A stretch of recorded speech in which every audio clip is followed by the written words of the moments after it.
एक राजा ने अपने सैनिकों को सड़क के बीच में एक बड़ी चट्टान रखने के लिए कहा।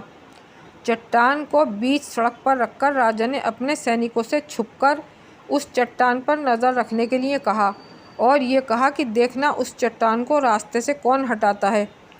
लोग उस जगह पर आते जाते रहे, लेकिन किसी ने भी उस चट्टान को रास्ते से हटाने की कोशिश नहीं की। उस चट्टान के पास से लोगों के गुजरने वालों में राजा के कुछ करीबी लोग और शहर के बड़े व्यापारी भी थे, और उनमें से कुछ लोग तो राजा को ही कोसने लगते कि क्या राजा इस चट्टान को भी रास्ते से नहीं हटवा सकता। लेकिन किसी ने भी उस चट्टान को रास्ते से हटाने की कोशिश नहीं की। ऐसा काफ़ी दिनों तक चलता रहा। एक दिन एक किसान अपनी सब्जियों के साथ उधर से गुजर रहा था। उसने चट्टान को रास्ते में पड़े देखा और सोचा कि सबको इस चट्टान की वजह से कितनी तकलीफ़ हो रही है। उसने अपनी मजबूत लाठी से उस चट्टान को एक तरफ धकेलने की कोशिश शुरू कर दी।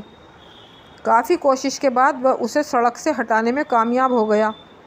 उसके बाद किसान अपनी सब्जियों को उठाकर जाने ही वाला था कि अचानक उसकी नज़र एक पोटली पर गई, जो ठीक उसी जगह पड़ी थी जहाँ से उसने वो चट्टान हटाई थी। उसने उस पोटली को खोलकर देखा तो उसमें सोने के कई सिक्के थे, और उन सिक्कों के साथ राजा का एक पैगाम भी था, जिसमें लिखा था कि ये सोने के सिक्के उनके लिए हैं जो इस चट्टान को रास्ते से हटाएगा। दोस्तों, बिल्कुल ठीक इसी तरह हम सबकी लाइफ में भी कई परेशानियां आती हैं।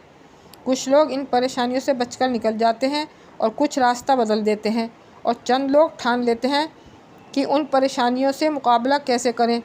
मजबूत इरादे और नेक दिल के साथ की गई कोशिशें हमेशा कामयाबी की तरफ ले जाती हैं। इसलिए ज़िंदगी में हमेशा परेशानियों से घबराओ नहीं, बल्कि उन परेशानियों को हल करने की कोशिश करते हुए ज़िंदगी के सफ़र में आगे बढ़ते रहो।